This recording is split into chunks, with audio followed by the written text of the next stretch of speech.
Good evening, and I'll call to order the SMUD Board of Directors meeting of June 18th, 2026. Please join me in the pledge to the flag. I pledge allegiance to the flag of the United States of America and to the republic for which it stands, one nation, under God, indivisible, with liberty and justice for all. Thank you. This meeting of the SMUD Board of Directors is recorded with closed captioning. The recording will be cablecast on Metro Cable Channel 14, the local government affairs channel on the Comcast and DirecTV UVerse cable systems. The recording will also be video streamed at metro14live.saccounty.gov. Today's meeting replays Tuesday, June 23rd at 9 a.m. and Wednesday, June 24th at 9 a.m. on Metro Cable Channel 14. Once posted, the recording of this meeting can be viewed on demand at youtube.com/metrocable14. Please remember to unmute your microphone when speaking in order that our virtual attendees may hear. The microphone will display a green indicator light when the mic is on. Please put all electronic devices in the silent mode while in the auditorium. For members of the public attending in person who wish to speak at this meeting, please fill out a speaker's request form located on the table outside this room and hand it to SMUD Security. Members of the public attending this meeting virtually who wish to provide verbal comments during the board meeting may do so by using the raise hand feature in Zoom or pressing *9 while dialed into the telephone toll-free number at the time public comment is called. Technical support staff will enable the audio for you when your name is announced during the public comment period. You may also submit written comments by emailing them to publiccomment@smud.org. Written comments will not be read into the record, but will be provided to the board electronically and placed into the record of the meeting, if received within 2 hours after the meeting ends. Members may speak to items on the agenda on which the board will take action and may also address the board on other agenda items and items not on the agenda but within our jurisdiction during the general comment period. This auditorium is equipped with a safety alarm. If the alarm sounds, please leave in an orderly manner via the exits to the lobby or behind the dais. Assemble in front of the building and wait to hear the all-clear announcement from security before re-entering. Would the Chief Legal Officer please conduct the roll call? Director Rose. I'm here. Director Bowie-Thompson. Present. Director Fishman. Here. Director Herber. Here. Vice President Kurth. Here. Director Sanborn. Here. President Tamayo. Here. So you have a quorum. Thank you. The Chief Legal, next is our 2030 Climate Action Tip, and Director Herber will share that with us. Thank you, Mr. President. SMUD is working towards 100% zero carbon by 2030.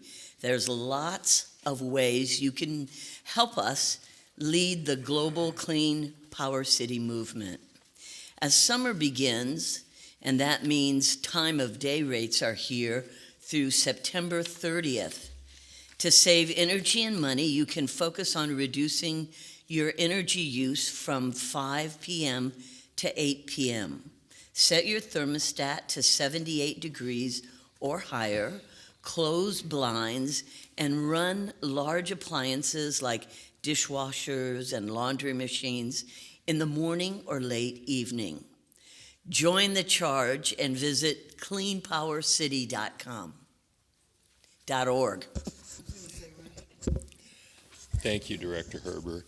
Now, if there are no corrections, changes, or additions, I'll entertain a motion to approve the agenda. Motion to approve. Second. Motion was moved by Director Sanborn and seconded by Director Fishman. Directors, please vote.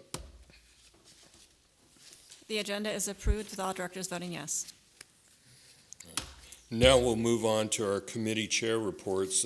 Director Sanborn, Chair of the Strategic Development Committee, will give the report of the June 9th, 2026 meeting.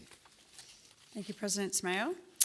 The Strategic Development Committee met on Tuesday, June 9th, last week. There was one informational item, which was to provide the board with presentations by external and internal experts regarding resource adequacy and summer readiness for 2026. Last summer, there were fewer extreme operating days compared to recent years. The generation and transmission systems were healthy, and there were no significant forced outages. SMUD's Director of Energy Trading and Contracts, John Olson, shared that for 2026, bank and SMUD readiness assessments are in what they call cautiously optimistic range.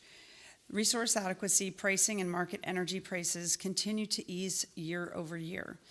We will utilize financial hedges to address forward-looking energy imbalances, to provide price protection and leverage the CAISO energy imbalance market and bilateral market to enhance reliability and generate cost savings. Overall, the 2026 outlook, again, is cautiously optimistic with healthy generation and transmission assets. Key risk factors to watch for include wildfire threats across the west-wide transmission system and the potential heat events in the region. This concludes my report. Thank you. And now Director Herber, Chair of the Policy Committee, will give the report of the June 10th, 2026 meeting. Thank you, Mr. President. The Policy Committee met on Wednesday, June 10th, 2026. There were 3 discussion items and 1 informational item.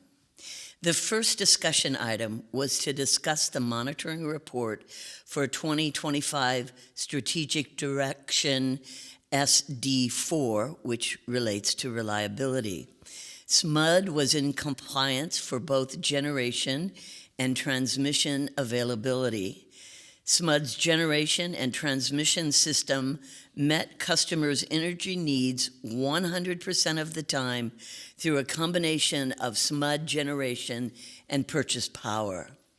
The transmission availability was at 100% for the year. SMUD was in compliance for both System Average Interruption Duration Index, or SAIDI, which measures average outage frequency, and System Average Interruption Frequency Index, or SAFI, which measures average outage duration. This is item number 5 on tonight's consent calendar. The second discussion item was to approve proposed revisions to Strategic Direction 4, which is on reliability, and it sets reliability standards for electric service, including measurable targets for SAFI and SAIDI. In 2009, SD4 was modified to update targets to distinguish between periods including and excluding major events. Major events are defined as events caused by earthquake, fire, or severe storms that result in a government-declared state of emergency. Without a state of emergency, natural disasters are excluded until they affect more than 15% of system facilities or 10% of customers, whichever is less. Considering challenges posed by climate change, staff reviewed our reliability metrics and benchmarked them against peer utilities facing similar conditions. Staff proposed that the SAIDI target, including major events, be updated based on the 10-year average from 2016 to 2025. This revision allows us to set more realistic expectations while continuing to drive improvements in grid resilience and customer service. This is item number 6 on tonight's consent calendar. The third discussion item was to allow the Board of Directors and executive staff an opportunity to discuss and evaluate existing policies. And we reviewed Board Linkage 6, evaluation of the CEO's performance. Board Linkage number 7, delegation to the CEO. And Board Linkage 8, delegation to the CEO with respect to procurement. The first informational item was a presentation on the board work plan. This concludes my report. Thank you, Director Herber. And now Director Rose, Chair of the Finance and Audit Committee, will give the report of the June 16th, 2026 meeting. Thank you, President Smile. The Finance and Audit Committee met on Tuesday, June 16th, 2026. There were 3 discussion items and 2 informational items. The first discussion item was to authorize the Chief Executive Officer and General Manager to negotiate and award a contract to NV5 Geospatial Inc. for LiDAR remote sensing and data analytics professional services for a 5-year term from June 19th, 2026 to June 18th, 2031, not to exceed $11 million. This is item number 7 on tonight's consent calendar.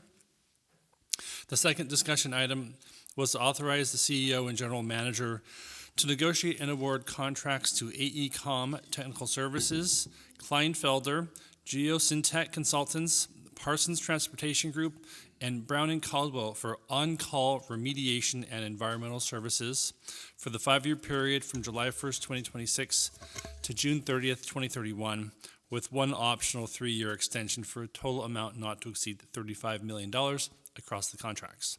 This is item number 8 on the consent calendar. The third discussion item was to approve the issuance of SMUD's 2026 Series P electric revenue bonds and SMUD's 2026 Series G subordinated electric revenue bonds and authorize the distribution of the preliminary official statement. This item also authorized the CEO and General Manager to execute the necessary documents to complete the transaction, including the bond purchase agreement or agreements. This is item number 10 and on tonight's discussion calendar. The first informational item was to provide the board with the quarterly procurement report for the first quarter of 2026. And the second informational item was to provide the board with SMUD's financial results from the 4-month period ended April 30th, 2026, and a summary of SMUD's current power supply costs. And this concludes the report. Thank you.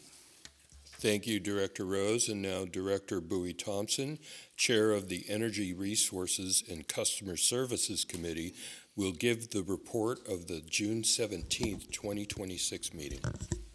Thank you. There was 1 discussion item and 1 informational item. The discussion item was an update on the proposed adoption of SMUD's 2026 Utility Security Plan, which is required by the California Public Utilities Commission for certain covered distribution assets that serve critical public safety and community facilities. The CPUC requires utilities to complete a 5-year security planning process that includes identifying covered facilities, assessing risks, developing and validating a security plan, and presenting it to the board for adoption. An independent third-party review was completed by Archer, which recommended on-site reviews of each covered asset and additional measures to help SMUD deter, detect, delay, assess, communicate, and respond to physical security threats. The Sacramento County Sheriff's Department Security Service Division reviewed and validated the plan, confirming it adequately addresses the identified security requirements. This is item number 9 on tonight's consent calendar. The informational item was a presentation by our Chief Financial Officer, Scott Martin, on large load policies and considerations for cost recovery. The presentation provided background on SMUD's current approach to large loads and reviewed both local jurisdiction process and SMUD's process for evaluating and serving these types of customers. The presentation noted that SMUD has a legal obligation to serve, and that some customers are currently served through economic development rates or customer-tailored agreements. Existing tariffs, rules, and rate structures for standard loads do not fully address customers with large loads of 50 megawatts or more, and key elements for those customers, including rate schedules, infrastructure cost treatment, and non-standard service needs, are still to be determined. Staff will bring a proposed large load policy that protects existing customers from increased costs related to serving large load customers back to the board for further discussion and consideration by the end of the year. This concludes my report. Thank you, Director Bowie Thompson. At this time, we'll take comments from the public on the consent calendar. Do we have any requests to speak on that item? I do not have any requests on the consent calendar, no. Okay, thank you. So our consent calendar consists of the following items. Item number 3 is to approve board member compensation for service rendered at the request of the board for the period of May 16th, 2026 through June 15th, 2026. Item number 4 is the approval of the minutes of the meeting of May 21st, 2026. Items number 5 and number 6 were reviewed at the Policy Committee of June 10th, 2026. Items number 7 and number 8 were reviewed at the Finance and Audit Committee of June 16th, 2026. Item number 9 was reviewed at the ERCS Committee of June 17th, 2026. If there are no corrections, changes, or additions, I'll entertain a motion to approve the consent calendar. So moved. Second? Okay, moved by Director Herber, seconded by Director Bowie Thompson. Directors, please vote. The consent calendar is approved with all directors voting yes. All right. Thank you.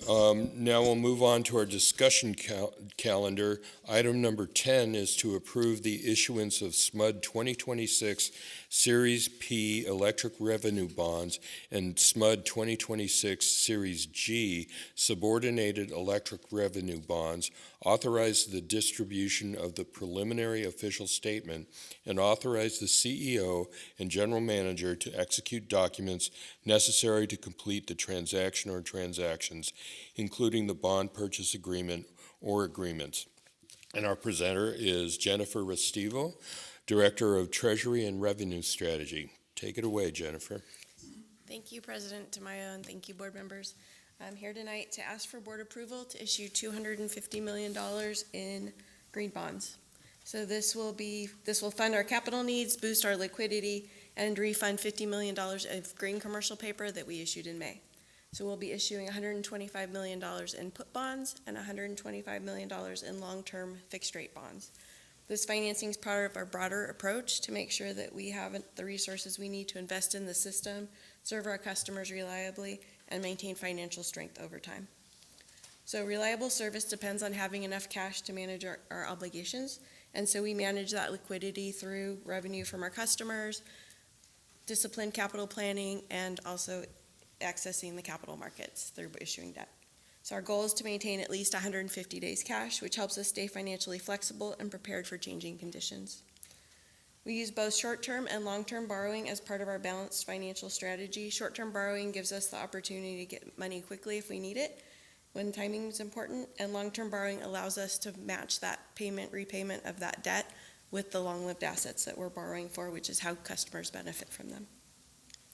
So we're proposing to do both the fixed rate and put bonds because each serves a different purpose in our overall financial strategy. The put bonds give us a lower borrowing cost and add flexibility for this. They can be a good fit when we want to take advantage of current market conditions. They do introduce future refinancing risk, which we manage carefully. And we use the subordinate lien for the put bonds because it gives us clarity for more complex debt. The fixed rate bonds give us long-term certainty and predictable debt service. They lock in our current rates and reduce our exposure to future market changes. And they're similar to a mortgage in that the payment is level over time. And the senior lien is for the fixed rate bonds because those are simpler and minimize interest expense.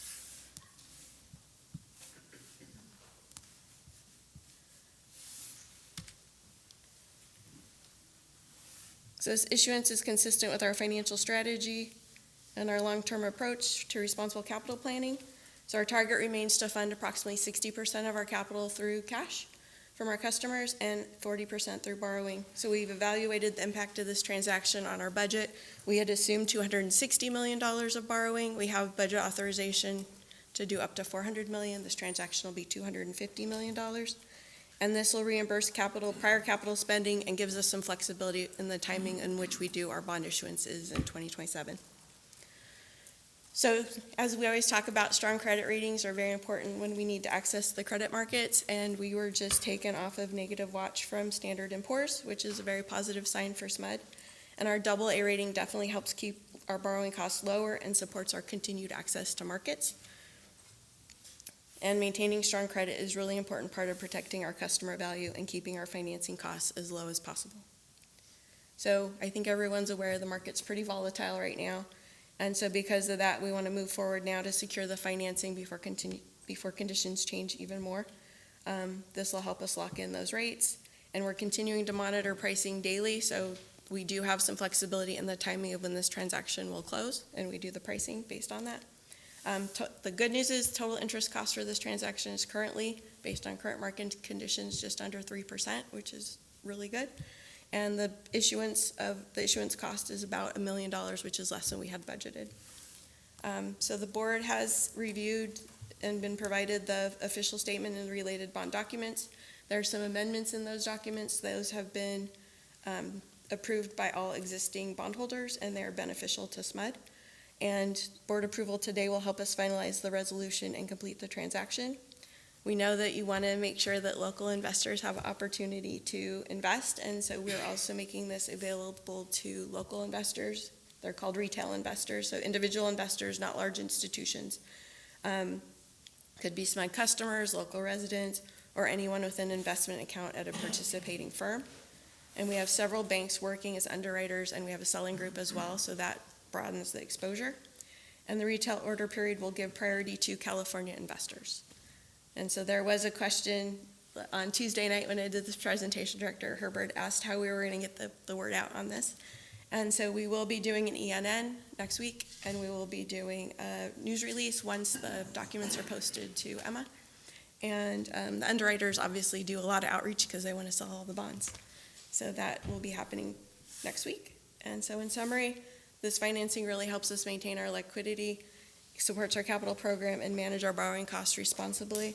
And so we're asking for the board to approve so we can move forward under the current conditions and continue delivering long-term value for our customers. Any questions? Director Sanborn?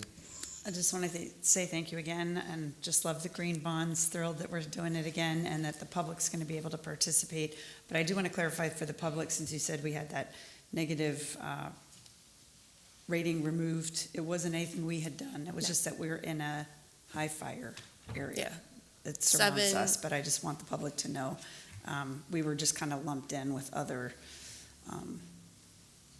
entities, but it wasn't us, and so they took us off the negative rating, so. Correct.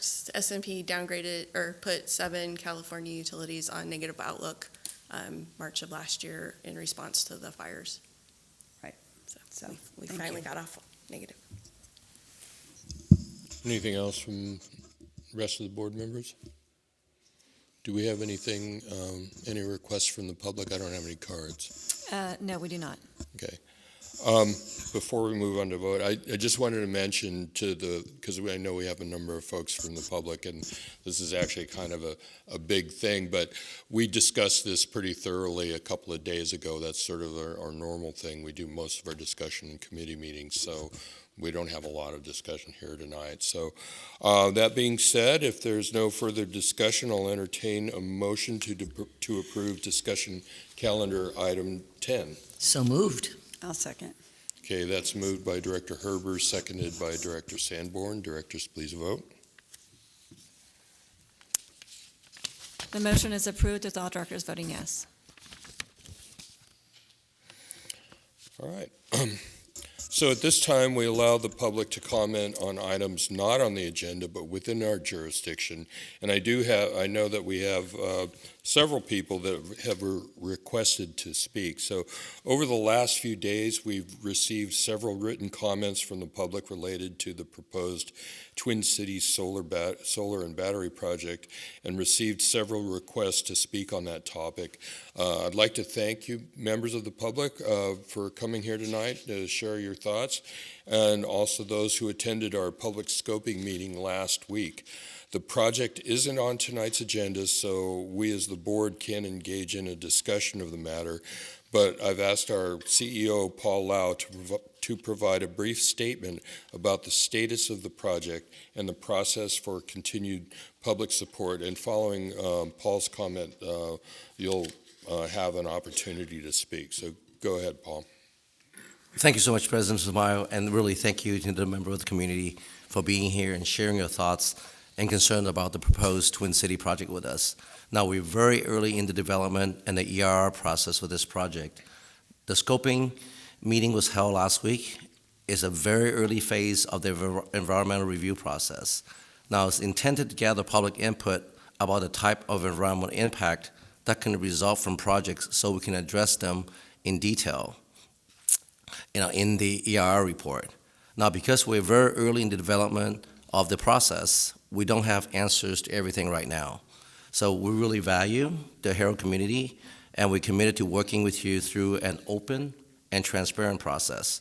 Now, we've extended the public comment period to October 16, 2026, to allow time for additional public meetings this fall before the ERR impact report is drafted.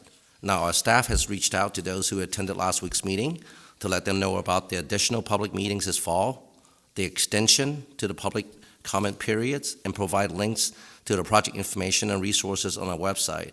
And we'll continue to update those resources and communicate with the community throughout the process. Again, thank you for being here tonight.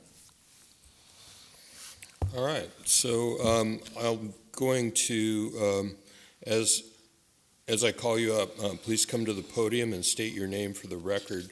Please don't move the microphone as it's designed to pick up your voice at a distance. Remember to direct your comments to the board. If you have written materials you wish to provide to the board, please hand them to SMUD Security to distribute. And our first speaker is going to be Darlene Westfall, followed by Jacques, and please correct me on the spelling of your last, Jacques Pisha or Peasha? Okay. Pichet, okay. And then following Jacques will be Scott Slaughterbeck and Paul Weidman. Good evening. My name is Darlene Westfall. I'm a former resident of Clay East Road, which would border the Twin Cities Solar Project. My husband worked for SMUD. He's retired and deceased for substations, transmission, and distribution. This is a response to the preliminary notice of preparation of an environmental report for the Twin Cities Solar Project. I'm responding to the NOP with background information, specific impacts to be mediated, and the need to expand the sphere of influence or impact for local residents within a 96 square miles service radius, as noted by Herald Fire and our Arcohe School District boundaries. The census in 2024 estimates the population to be 1,521 residents. In reviewing page 14 of this draft for environmental justice, it referred to an area in the region that might increase their sensitivity level, as noted on SMUD's website, Sustainable Communities Resources Priorities Map. There is a color-coded key indicating levels of sensitivity for each ward. Ward 2 includes Herald, and it's identified as low sensitivity. This map refers to metropolitan areas as high sensitivity due to socioeconomic factors that cause inequality of services in municipal areas within the region. Since the entire region is used as a sphere of influence, providing cheap electrical energy to it, my contention is Ward 2 has been unjustly neglected and underserved. Herald has no municipal resources such as public transportation, flood protection, a full-service fire department, and when we had Rancho Seco nuclear plant, we did have a fire department fully staffed on site. Police, road improvements, access to funding such services as a full-service fire department, not a volunteer fire department, and police. So, nor is the funding of our one rural school district receives funding from municipal sources. Ms. Westfall, your 3 minutes are up, but if you want to take another 30 seconds or Yes. so to finish. At And we the- have your written comments. Okay, I'll so- finish. At this juncture in planning for the future, SMUD, Sacramento County, and business partnerships are what's needed to improve infrastructure and provide equitable community access to resources enjoyed by the rest of the region. It's time for SMUD to recognize the vital role this community plays in powering the future. I look forward to promoting the mediation of these impacts on our neighbors and the community. Thank you. Thank you very much. Jacques Pichet, did I get it right that time? Pichet. Pichet, excuse me. Yeah, my name's Jacques Pichet. I'd like to start off, before I begin, I'd like to apologize to the board. I'm not very comfortable speaking in the public. So I'm going to read an email I sent to someone asking me what were my major issues opposing the Twin Cities solar and battery storage project. This was written yesterday morning. Things have changed. I'm not sure how familiar you are with the project or if you've had an opportunity to read SMUD's NOP. I've been extremely busy working on informing the community of the scoping meeting, what a NOP is, and the EIR process in general.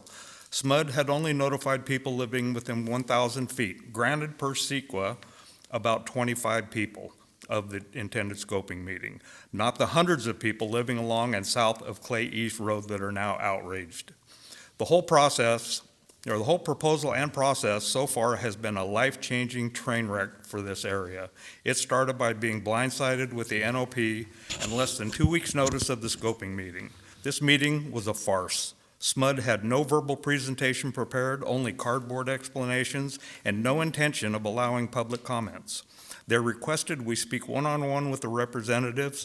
This was not acceptable to the standing room-only crowd that demanded proper protocol for a public meeting. SMUD then allowed public comments, but had no recording or anybody taking any minutes to document the questions and concerns. The major concerns were glaring solar panels. I estimated 860,000, more than 2.5 square miles of photovoltaic panels all facing south into our community. Traffic issues, traffic safety, noise, no emergency planning regarding lithium-ion storage, battery storage, our volunteer fire department, homeowner fire insurance, homeowners' property values, our right to live in a rural lifestyle, our viewscape, our nightscape, complete overburden of land and suffering of this community we have endured. Decades of Rancho Seco nuclear power plant saga, Solar 1 and 3 modifications, the Cosumnes power plant, storage of spent fuel radioactive rods in our neighborhood, high-pressure gas pipeline along Clay East Road, and currently 500,000 photovoltaic panels in Solar 2 project facing our community. And now SMUD wants to take away the beauty of our community for the benefit of the greater good. SMUD needs to also quit shoving the argument down our throat that it has to be built here due to existing infrastructure. Am I to believe SMUD anticipated an exponential increase of power production when Rancho Seco was built and has all this unused, outdated equipment waiting? I'm sorry for going on and on. I have personally lived on Clay East Road for nearly 30 years, and I have now retired and have no desire to move. I could not live here if this project moves forward. A number of us are going to request to speak at tomorrow's board meeting just to put a face to our protest.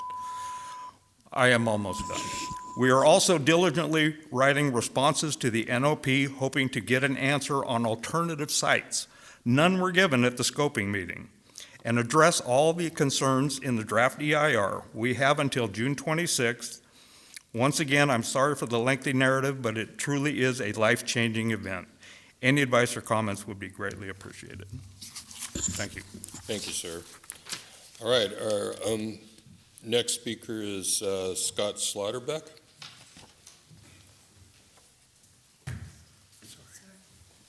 Yes, hello, my name is Scott Slaughterbeck. I wanted to talk today about carbon capture and carbon sequestration, which is mentioned in your clean energy goals for 2030 and beyond. This is another matter I think that SMUD needs to reevaluate in the future.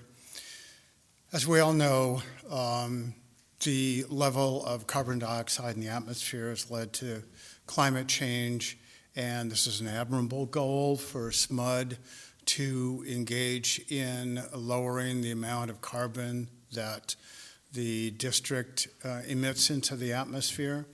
But I don't think that carbon capture and sequestration is really the way to go. I don't think it's adequate. For example, we have a gas turbine that is right now generating electricity for SMUD customers. That obviously is a fossil fuel. That obviously emits carbon into the atmosphere. So you're putting yourself in a bad position when you are looking for having a carbon neutral outlook. I think we ought to move beyond carbon neutral and go into carbon negativity, for lack of a better term. There are technologies now coming that utilize atmospheric CO2 to generate the production of fuels and other industrial products. This is a rapidly maturing industry. Technology is growing fantastically. And I think that SMUD ought to explore getting some grants to capture atmospheric CO2 and utilize it rather than just trying to capture it and then bury it in the ground where it probably will escape to the environment eventually anyway. Doing a little bit of research, methane and methanol are products that are readily available using atmospheric CO2. And methanol can be used either as M85 petroleum fuel or as a fuel itself. Right now, methanol is costing between $3 and $6 a gallon, which 20 years ago seemed like a lot of money, but right now it doesn't seem that bad at all. And I think that SMUD needs to be looking at not just taking CO2 out of industrial processes and its own gas turbines and burying it, but getting something useful out of it. Thank you. Thank you very much, Mr. Slaughterbeck. And our next speaker is Paul Weidman. Hi, I'm Paul Weidman. I live in Harold. My daughter and son-in-law moved out there in 2020, and my wife and I followed in 2021. I'm a retired engineer. We live less than half a mile from where this project is going to be. We got no notification. If my wife wasn't active on Facebook, we'd have no clue. So I think the communication process needs work. Reading your 2030 plan, I've started to dig into the 63 pages of it. I see that there were 7 informational meetings with stakeholders. I don't think anyone out in Harold back at the time in January of 2020 was contacted. And you're going to put something in our backyard. I think that it's really important you get our input. Let us know. There's an awful lot more opportunity for discussion, planning, and incorporation of good ideas if you get the input early. And I think that's just a shame. I'm very concerned about, we're creating a heat island out there that possibly there's fire, additional fire hazards, and there's no money to provide our firefighters, our volunteer firefighting force, with any additional equipment needed. This is going to probably impact our property values considerably, and not just the people along Clay East. it'll ripple out there. And also, we're very concerned. I heard one of the directors mention about our bond ratings, how we had this negative rating because of fire. Well, we live in a fire hazard area, and we're very concerned about our insurance rates. If we have to go on the state plan, that's going to quadruple our insurance cost. So we're very concerned about things like that. Also, I'd be very interested in seeing requirements. I said I'm a retired engineer. I've done 11 years of program management, 6 years of engineering management up to director level. So I just, when I asked some of the SMUD personnel, requirements, what are those? I mean, you had 275 megawatts and battery backed. Got a lot of questions about that. Where are those? If you were going to give a statement of work to someone and say, we'd like you to consider bidding on this project long term, there's a process here, and I'm not familiar with SMUD's process. I'd like to learn a little bit more about it, but you have to have a set of requirements to give them beyond, well, we want some solar and some batteries and 275 megawatts. Can I get that, please? Be very interested, and I'd just like to echo a lot of what Jacques had to say. I just, give that a big harumph. Thank you, sir, and thank you all for your time. Chief Legal Officer, do we have any requests to speak online? Yes, we do have one hand raised from Mark.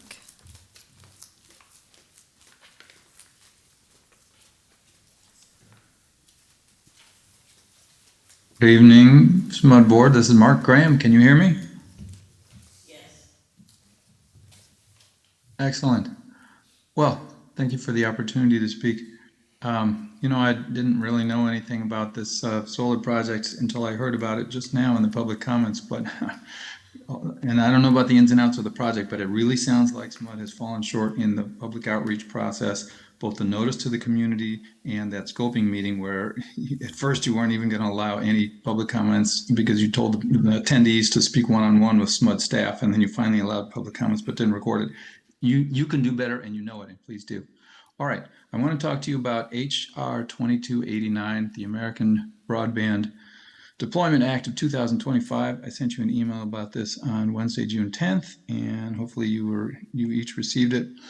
Long story short, the telecommunications lobby is trying to, through their friends and allies in Congress, trying to pass through a bill that would be an enormous power grab, and they're taking the regulatory authority away from public power and away from local and state government over what happens on their property. So, and one of the letters I attached was from the U.S. Conference of Mayors. It's a joint letter, National League of Cities, National Association of Counties, and NATOA, which is Telecommunications Officers.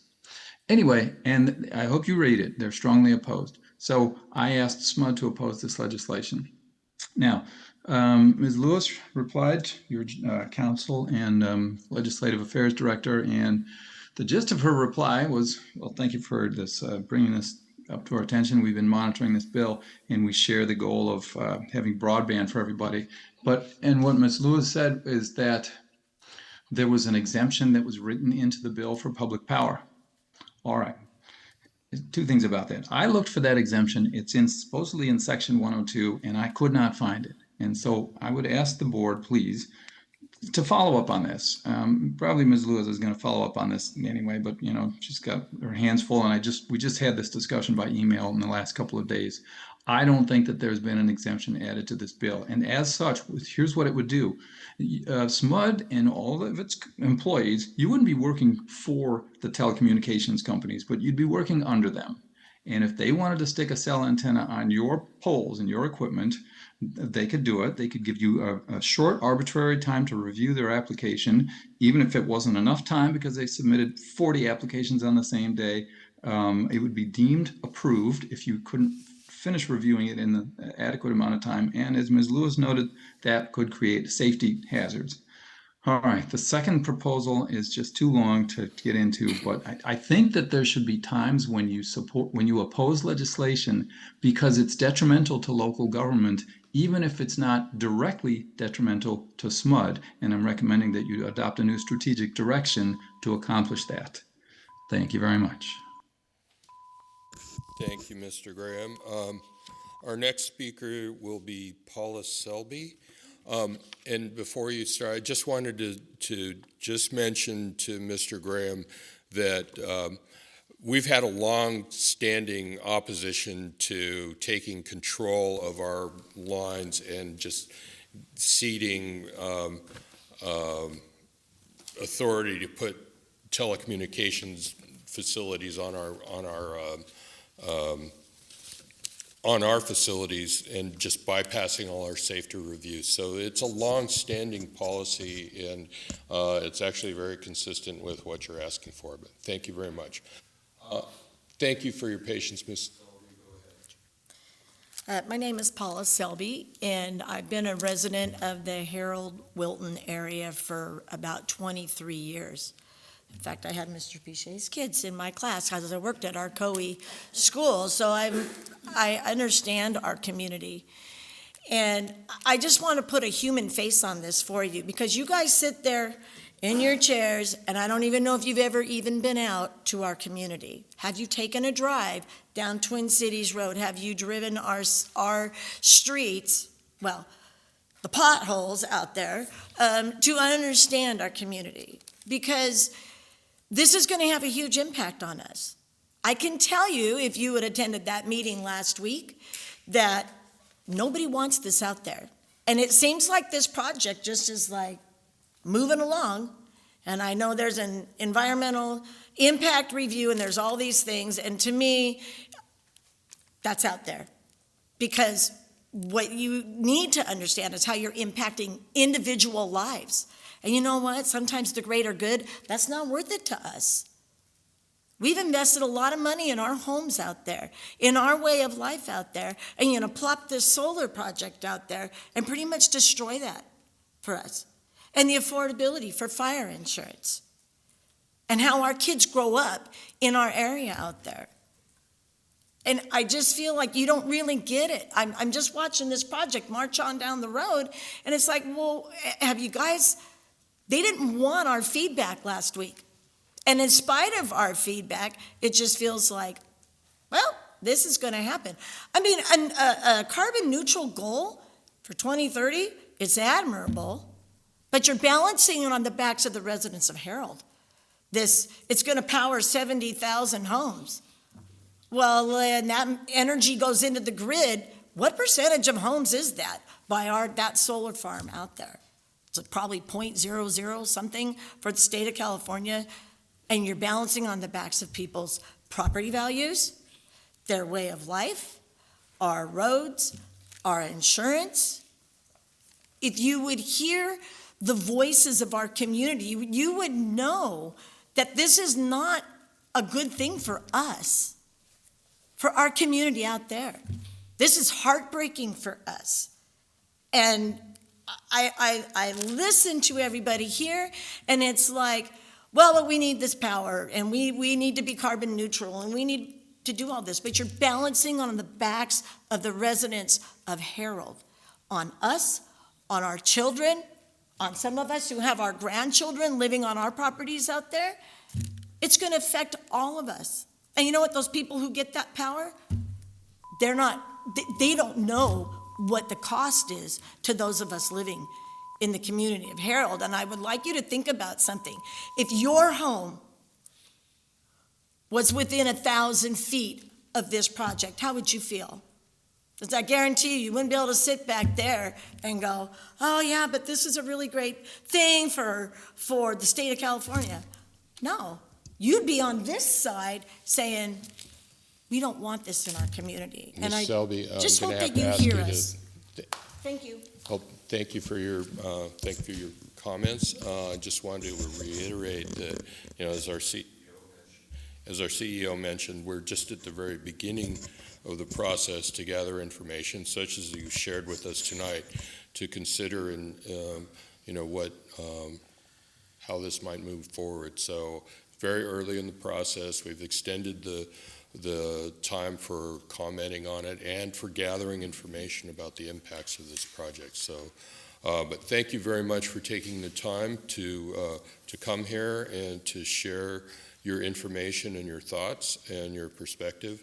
I will share that a number of board members do plan to come out there and look around as you suggested and see what the community is and see the setting for this. So, I would imagine most of us will get out there in the next few months. But anyway, thank you very much for coming tonight. Appreciate your patience.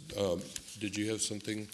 Well, just on the virtual public comment, we did have a hand raised by LaCharles James. It's no longer raised, but I just wanted to make sure that there was not one more virtual comment online, so I just want to give a minute for LaCharles to speak if he intends to. Now I see he's not even, oh, there he is. Okay, his hand's raised now.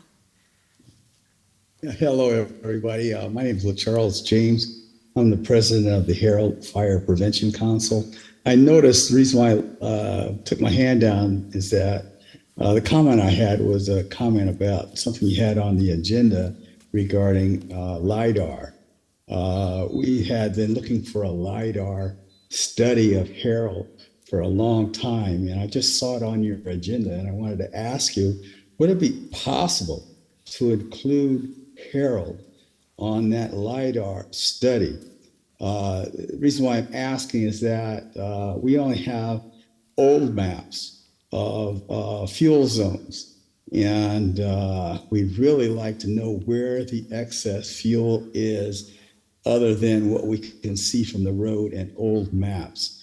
I've done several grants to get some money for fuel reduction, and we have the CCC coming to our community July 1st. Our first target is the seniors to remove the fuel loads on their properties. So the LIDAR would give us a real good feel of the resources we need to bring to bear to reduce that that danger zone. Thank you so much for letting me speak. Do we have any other requests to speak? No, I don't see any more hands. All right. Well, thank you very much. That concludes our public comment for items not on the agenda, and we'll move on to our director's report. We provide directors an opportunity to report on their activity on behalf of SMUD, and we'll begin with a report from Director Rose in Ward 1 and continue in ward order with the President's report as the final item. Director Rose.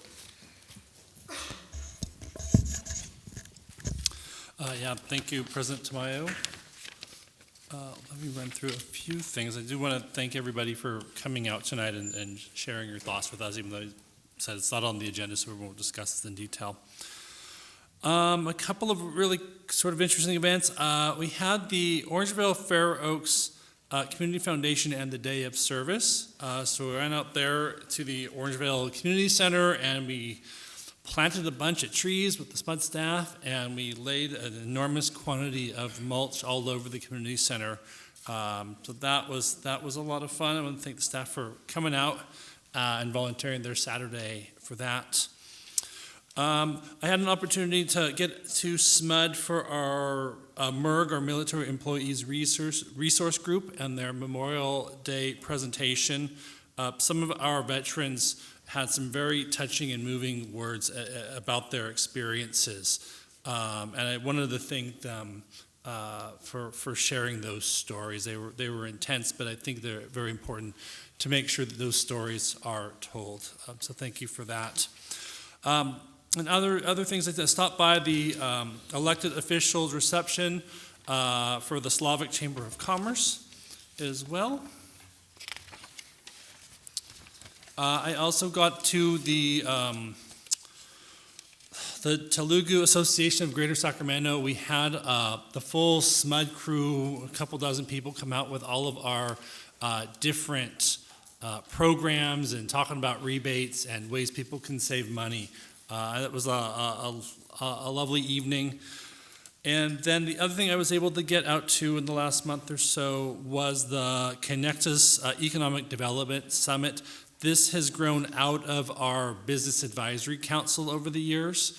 So it was out in Citrus Heights, and they focused on the Sunrise Tomorrow project, which is this comprehensive plan to redevelop the Sunrise Mall space. And so had a whole bunch of really interesting speakers talking about what's going on and where that vision is headed to. And so I'm glad SMUD has continued to work closely and partner with them and to see that vision move forward as well. And then I think just to wrap up, I got out to our safety fair up at Fresh Pond over the weekend. Sort of a mini open house. And that was sort of exciting. They brought the helicopter out. They used to survey the lines.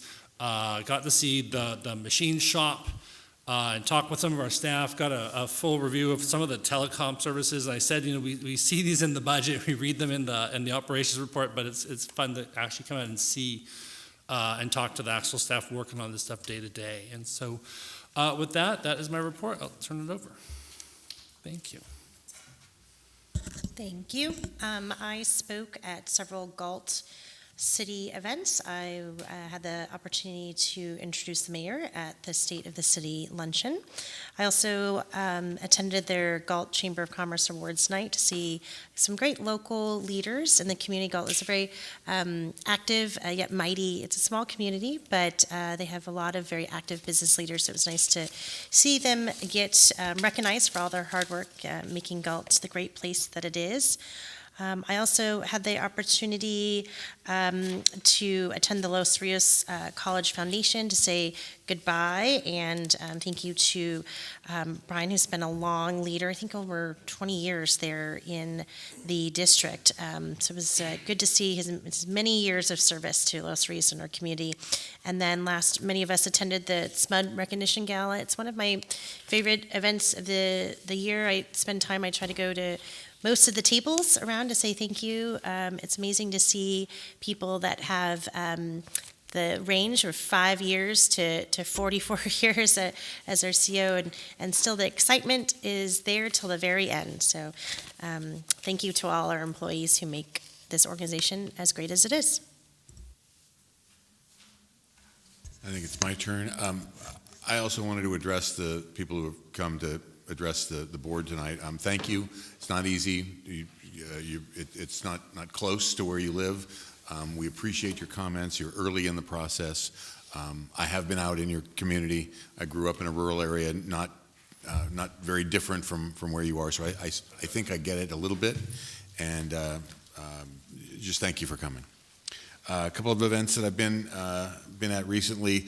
I got to say a few words at an event celebrating our first solar and battery installation at a nonprofit. And it was installed at a school, a very special school called the Children's Choice for Hearing and Talking, the Chat Center. And this is a school that helps children who are hearing impaired or deaf, but that have either cochlear implants or hearing aids. And there are children that actually need to learn how to use these devices and communicate with them. In many cases, it's the first time they've been able to hear. And so for SMUD to put a solar system and battery storage system at that site helps the nonprofit save a little bit of money. And it was just really inspirational to see the work that they're doing there. I also went to the celebration for Brian King, the Legacy of Hope celebration, and what a remarkable career. Congratulations to Brian as he retires from the Los Rios Colleges as the chancellor. I got to also say a few words and participate in another key ceremony for Habitat for Humanity. This was in Citrus Heights, and I filled in for Director Rose, who was unavailable for some reason. What a great event. This was the first 8 homes that they're dedicating on Sayonara Drive in Citrus Heights. 26 total will be built there. Of course, Habitat requires 500 hours of sweat equity from each of these families. Many of the first 8 were immigrant families, and they've just poured their heart and soul into these homes. And I've done a few of these, and it always just gets you. I mean, it's really a special thing. SMUD Recognition Gala was also great. And again, congratulations to all the employees who were recognized there. And then finally, last Saturday, I attended the American Cancer Society Cultivate event. It's a culinary campaign to end cancer, and some of the best chefs in town were there providing food samples, but it's also the American Cancer Society fundraiser, so they can provide additional funds to families that have somebody who's suffering from cancer. Maybe they need additional treatment, maybe they need places to stay, maybe they need travel assistance, and so to help raise a bunch of money for that was a great night. And they're also very definitely linking food to cancer and saying if we eat healthy, we can reduce the instances of cancer. And so it's kind of this full circle look at how to beat cancer, and it was a nice event. That's all I got.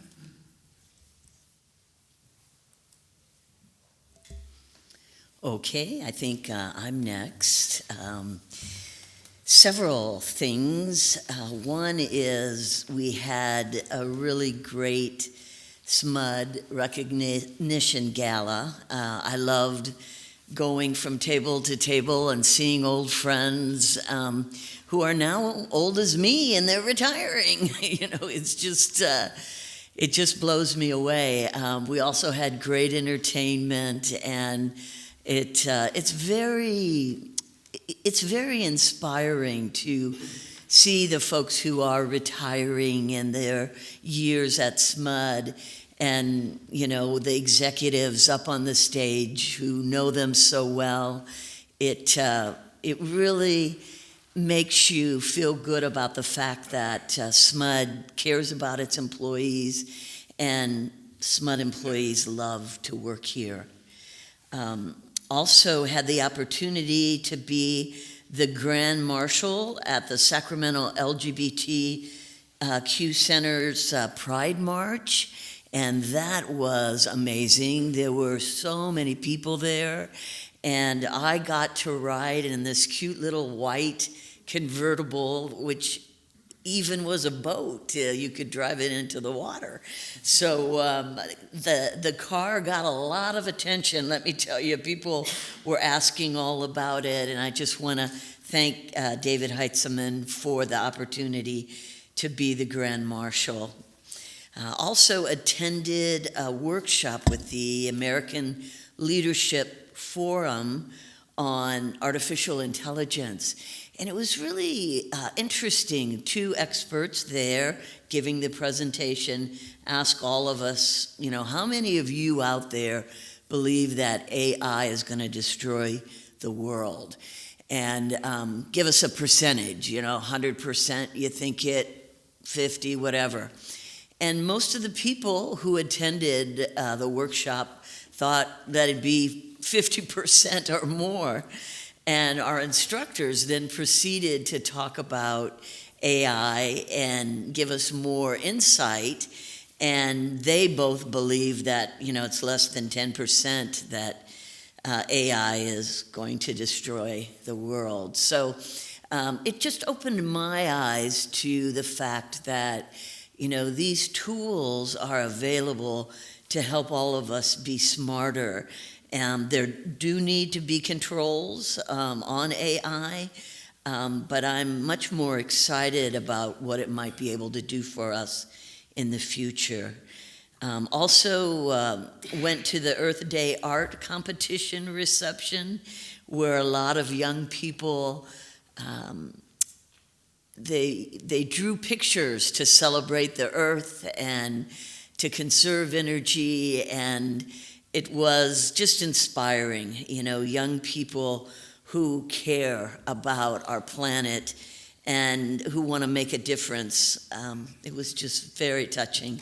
And then last but not least, I met with a woman named Maria Medrano, who has developed an app that helps young people figure out what they need to do in order to go through different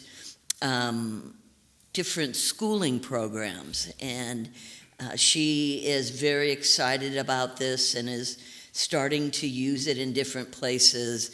And I found it really helpful to look at real concrete data that will help students know what they have to do. And one of them is, if you want to be an electrician or a line person, these are the things you need to do. So I'm glad that that's out there, and I hope that it brings us more line people. And with that, that's the end of my report.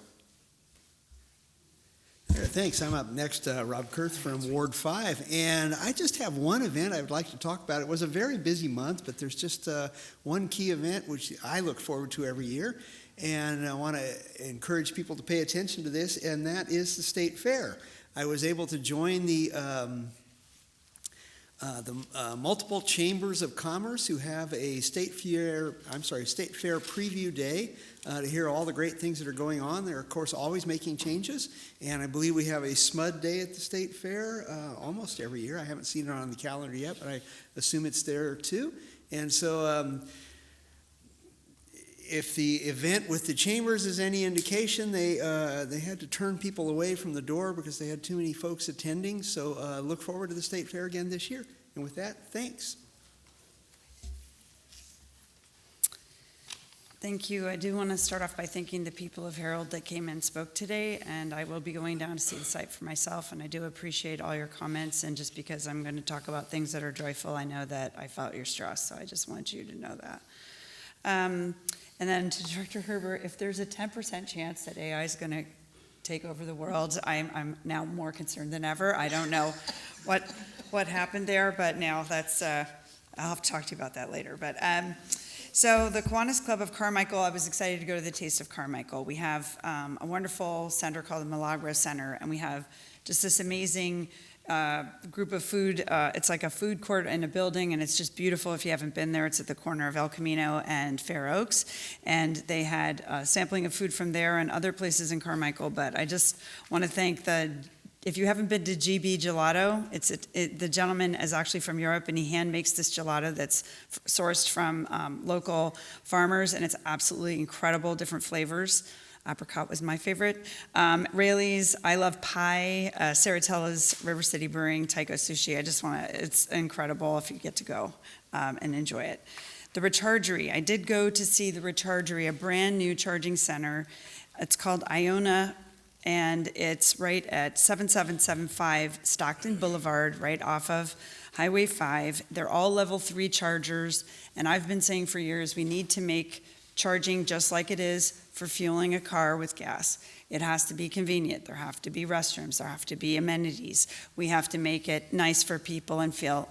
For myself, I don't feel safe alone in a parking lot in the middle of nowhere in the night in a charging station. So I was thrilled to see this right by a coffee shop and some stores, and they're very cool, retro looking, and it's started by 8 automakers, and you'll see them all over the country now, and they're kind of this cool retro orange and teal, and they're BMW, GM, Honda, Hyundai, Kai, Mercedes, Toyota, and Stellaris, and they're all working together, and they're putting them all over the country. So this is the first in our county, but I'm hoping to see a lot more of these, and thank them for what they did to install that charging center down off Stockton Boulevard.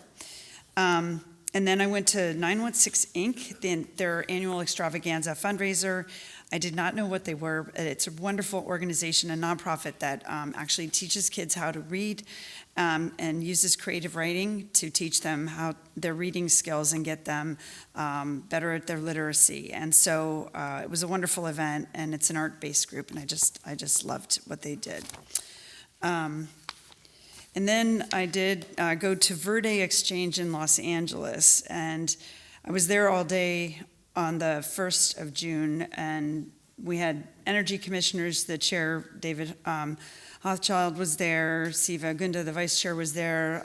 It was a whole array of people, but 2 things I brought back to staff were that I identified a company that's actually doing wind blade recycling. We do have a wind system out at Solano, And we found, thankfully, people in Tehachapi to reuse the blades this time, but the day will come when those big blades that are a football field long are going to need to come down.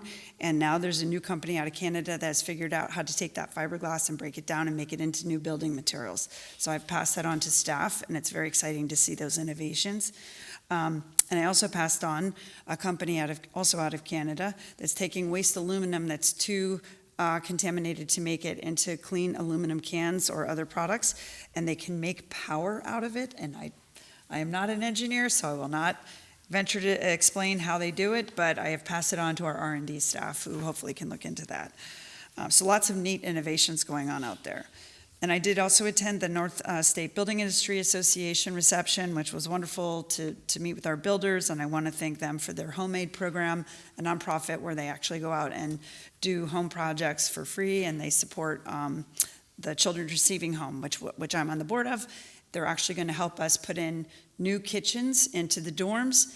The way the federal government is reimbursing us, we're struggling financially. We cannot make it work to take the little kids, but what we can do is put kitchens in and take the kids from American River College who are sleeping in their cars and getting them into those dorms and having them a place to eat. They'll be supported with mental health care and other supports to find permanent housing, and we're very excited for that, and want to thank the Building Industry Authority Association for that. And then the gala, of course, is always a spectacular event. And just want to thank everybody from staff who put it on. And thank you to all the staff for all their many years. And I've never been to an event where you see so many people that have worked at a place 30, 35, 40 years. And it's really because we're one SMUD. So thank you to all the team. All right, thank you. So I did a number of things the last month. One really cool thing was out in Rancho Cordova, they have a brand new food hub. It's not quite open yet, but we contributed quite a bit towards their HVAC and lighting, I believe. And they had other community partners that invested in this. And it's a unique facility in that people, it's like it's a type of food bank, but people go in and they just shop, and they don't get just a bag of whatever they happen to get. They're able to shop just as in a regular store and get what they actually want. So that was actually very well attended and very joyous event. Want to mention again the art competition we had for the calendar, for the SMUD calendar with all the kids. They were here about a month ago, and we recognized them, and that was just a lot of fun. I had a great time at the Catalyst graduation. Catalyst is a leadership program that's run by, and I'm sorry, I forget the name of the foundation. I think it's Cal Asian Foundation, and which is sort of a branch off of the Asian Chamber. And that was just really great to see all these graduates. They all spoke for a couple of minutes and talked about their experience and learned a little bit about what they're doing. And then Jesus Tarango of the Wilton Rancheria had a very nice talk about his journey, growing up and then also becoming a leader in not only his community, but also the broader community of Native Americans throughout California, and what it takes and what the rewards are of being a leader in those groups. And it was actually very inspirational. So thank you to him. I had the opportunity to do a business walk on Gerber and near Power Inn, so got to meet with a number of business owners. It was actually one of the more successful business walks that I've been on. It was organized by the Economic Development Department of the County of Sacramento, and they did a great job of leading that and pairing us with each team had one of their folks, and then I was with so that I was with them, and it was great to hear what they were doing, and then also to chime in with the types of things that SMUD has to offer business owners. So, and thankfully, there were quite a few owners that were there, so we were able to talk to quite a few of them. And then I had a very nice interview with a group called Kapwa Conversations. It's a group of young Filipino Americans that are working to get the youth of the Filipino community, and really just youth in general, API youth, engaged in civic matters. And so they're interviewing various community leaders, politicians, business leaders, things like that, and finding out about our journeys and our ideas of how young people might plug in, and also getting to hear from the young people about what they think is important. So I think that will end up being a podcast, and I'll let folks know so you can grade my performance if you have nothing better to do. Wanted to point out that next week we're having the city of Sacramento is receiving a delegation from the city of Morelia, which they have a sister city agreement that they're going to adopt the city of Sacramento's resolution, similar to what happened when we visited. I was part of Sacramento's delegation to Morelia a couple of months ago, so they're coming here, and they do have an item coming up at City Hall next Thursday at 1 o'clock, which I plan to attend. I've shared that with the rest of the board and the executive team. And then I don't have their full schedule, but I'll once I get that, make sure that people are aware of the types of things that we may be able to participate in. So, if you get a chance, the mayor of Morelia will be there. Is actually the president of the municipality of Morelia, and a number of his secretaries and business leaders will be there. So it should be pretty interesting and a great opportunity to practice your Spanish. So, although many of them are very fluent in English as well. So don't let that deter you. So that being said, I want to hand it over to Paul Lau, our CEO, and see what you have to say, Paul. Well, thank you so much, President Tamayo. So I'd like to start tonight's report by recognizing June as Pride Month. Now, celebrating Pride Month promotes acceptance, equality, and awareness of the issues that the LGBTIQ plus community faces. I'm proud of the work we're doing to foster diversity, equity, inclusion, and belonging at SMUD. At the same time, I recognize there's more to be done to create communities that are truly inclusive and equitable. Now, Team SMUD has been busy this month with Pride celebrations, including the Sacramento Pride Festival and March this past weekend. Now, thank you so much for attending and supporting Pride, and thank you to Director Herber for your participation in this wonderful event. Now, Juneteenth is also being celebrated tomorrow. As you know, Juneteenth commemorates the freedom finally granted to more than 250,000 enslaved black people in Texas in 1865. Now, by honoring this history with occasions like Juneteenth, we remember the millions who were enslaved, the need to share the rich and often painful history of people of color in this country is critical. Thank you to our SMUD team's members who will be out in the community at events this week in recognition of Juneteenth. Thank you to our Pride at SMUD Employee Resource Group and the Black Employee Resource Group for the important work they do all year long. Next, I'm excited to share that the S&P recently upgraded SMUD's revenue bond outlook to stable. Now, our team successfully demonstrated to S&P that SMUD's wildfire mitigation plan, robust vegetation management, strong insurance protection, and liquidity and disciplined financial management are helping to reduce our wildfire-related risk. S&P also affirmed our strong short and long-term bonds rating, unchanged since 2017 at AA, helping us to continue to borrow at lower costs and maintain affordable rates for our customers. So this is special thanks to our CFO and also for Laura's group in terms of, getting a wildfire plan and then really addressing the concern that SMP has about really all the utilities in California. I think you heard Jennifer talked about earlier about last year, all 7 big utilities was downgraded because all put a negative outlook because they're concerned about wildfire in California. So kudos to the team. Kudos, Jennifer. So last month, annual SMUD Care golf tournament was a big success for the participants and for our community. More than 250 golfers swung for a cause, raising $8,000 for the Firefighters Burn Institute, the chosen nonprofit of both winning teams. And a special thanks goes out to everyone who made the SMUD Care golf tournament a success this year.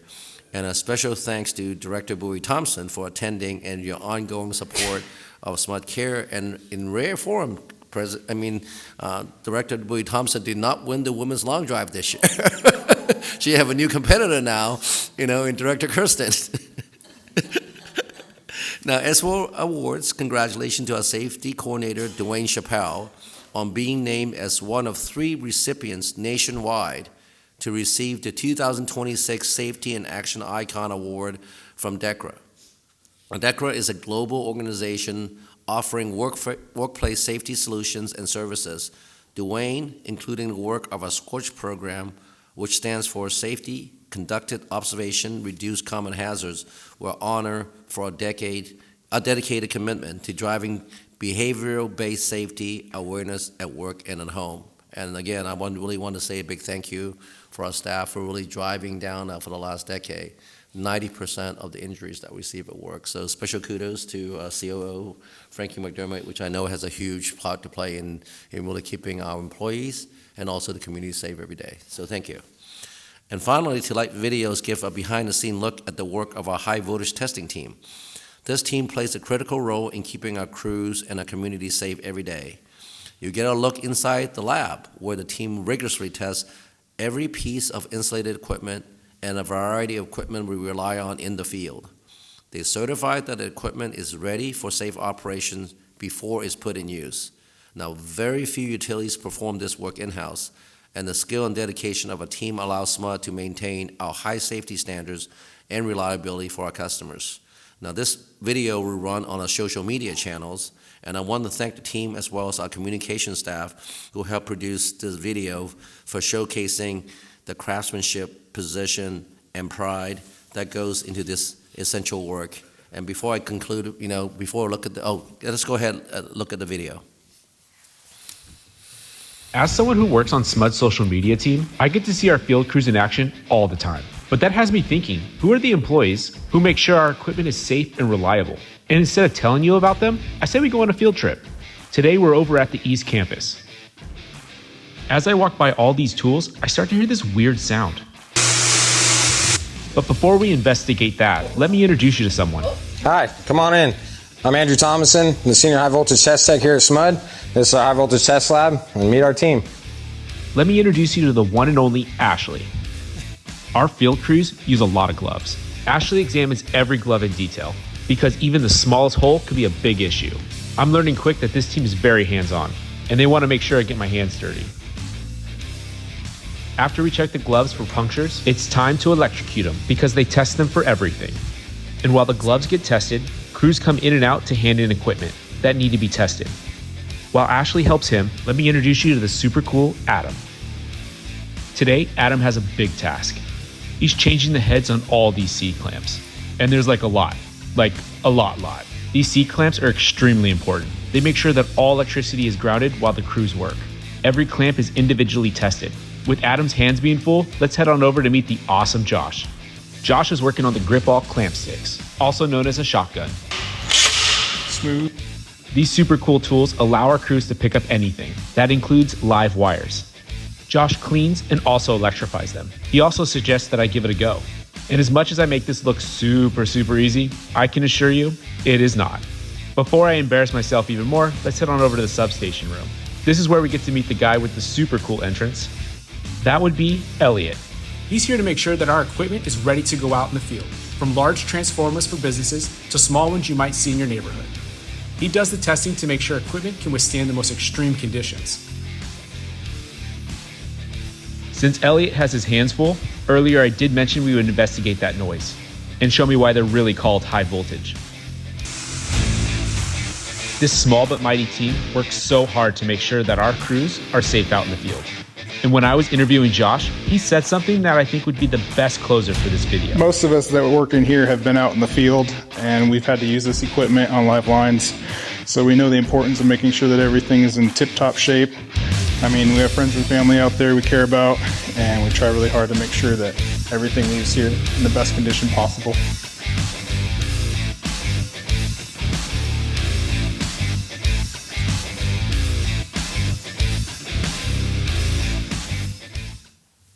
And this concludes the video, but before I conclude my report today, I really want to say a special thanks to somebody that we love dearly at SMUD, our Chief Communications and Marketing Officer, Ferris Everly, who's in the audience today, who is retiring at the end of this month. This is his last board meeting, so I think Ferris, this is probably your 500-600 meetings that actually you've attended since your career here at SMUD and on the board. I think I got it right.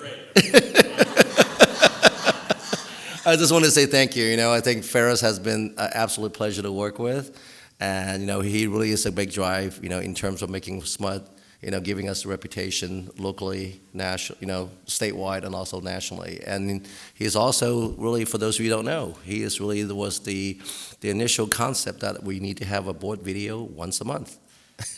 So again, congratulations to Ferris, and best of luck, to you and Maria, in your retirement.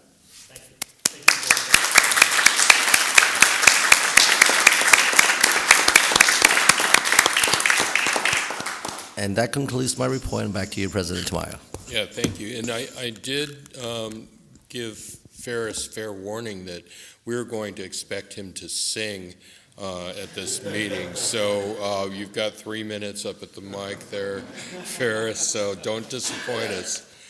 So do we have any summary to note for the record? I do not have anything now. All right, thank you. And do we have any requests to speak on the closed session agenda? No, we do not. All right. Well, first of all, let me say thank you very much, Ferris. Really appreciate all the work that you've done, and also the videos. I didn't know that was your brainchild, but you certainly, I knew that you were behind the execution of them, but I think it's a great body of work. I mean, obviously that's not the only part of your body of work, but those are really cool. So I'll think of them now when I'll think of you out fishing somewhere while I'm watching the videos. So anyway, have a great retirement. I hope to go out fishing with you sometime, and you got a raft trip from me at some point when you come back from your I guess it's not a honeymoon, it's a retirement trip, so like extravaganza. So. Yeah, go ahead, Greg. And if any of the other directors want to. Well, Ferris, as you know, I was a PIO here at SMUD long before you actually started here. And I pretend like I know something about communications once in a while. And I just want to say thank you for reining me in at times and keeping me within the rails. I appreciate the work that you've done. You've got a great team. And we're going to miss you. But yeah, enjoy getting your line wet a little bit and have fun. Anybody else want to chime in? Go ahead, Heidi. I'll just say thanks, Ferris. I mean, sometimes I would drop I always have these crazy ideas do the powered by SMUD stickers for people's cars, and you did that, and then the idea about focusing on the health impacts of stoves, since gas stoves, it's people love their gas stoves, and you did that, and we made it a medical issue, and people didn't know that. So I just want to say thank you. You did a great job. The billboards, everything. I mean, we have such a great reputation, but a lot of it is because of what you put out there. So enjoy your retirement, and hopefully we'll see you rafting or fishing. Crazy ideas are the best ideas. Go ahead. Well, I have to say something too, because, the board's on a roll now. And I don't know if many of you know, but Ferris was my boss for many, many years. And I have to say that he's just a tremendous man, he was fair.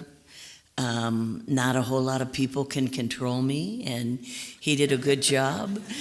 But the reason why is that he was such a good man, and you could tell that he wasn't going to try to rip you off or, get something by you. And so I'm very grateful that you made my time at SMUD a good time. So thank you, Ferris.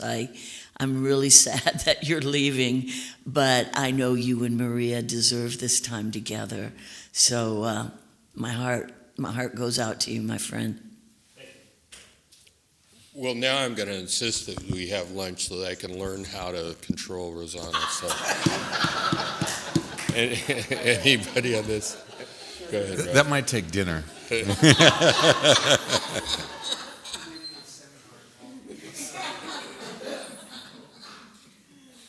Thank you.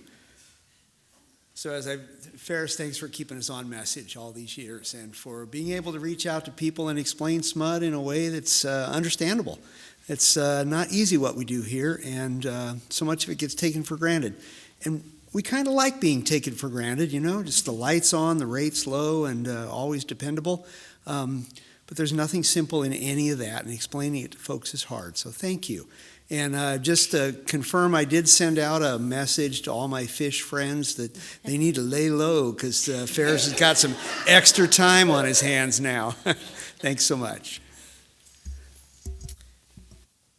So Ferris, you've been here as long as I have. I think you started in 2008, right before I was elected, and it's been quite an honor and just the experience of seeing you grow, right? Start as a supervisor and ending as an executive. And I talked to you at the retirement gala. A lot of people, SMUD becomes a family. It becomes a part of your life, and sometimes it's hard to know when to leave and to say, this is time for myself and my family. So I'm glad you're doing it while you can still trench, and I know you're a great fly fish. I remember Paul talking to you about it and some of the secret little holes around, and this is for everybody here too. It's you give a lot, but you also have to give to your family, and so I love that you're retiring while you're still healthy and you have this great life ahead of you with Maria, and hope to see you around out there.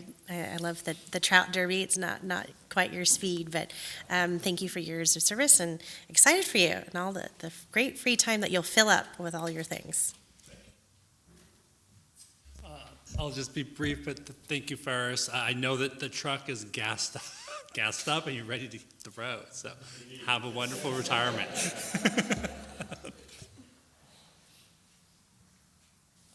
All right, well, thank you very much. And so now we're going to be entering into closed session to discuss the following items. Announcement of closed session agenda, public employment pursuant to section 54957B1 of the Government Code, employment of CEO and general manager. No further business appearing. The board will now adjourn into closed session. Thank you very much.